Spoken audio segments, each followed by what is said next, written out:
Here's the following problem related to qView. This is not an advertisement, forget this image. So the program itself is qView.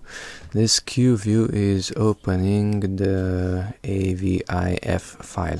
Okay, but the problem with this one is that if I open a large image, it's showing the image in large size. If I open a small image, it's showing it in smaller size.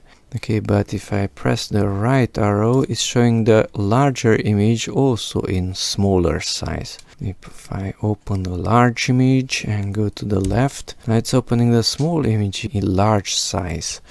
So to fix this problem, to have the small image in small size and large image in large size, open the program, right click on it, go to Tools and Options, and on the Window tab, Window matches image size when opening images. Select that one and close it with OK.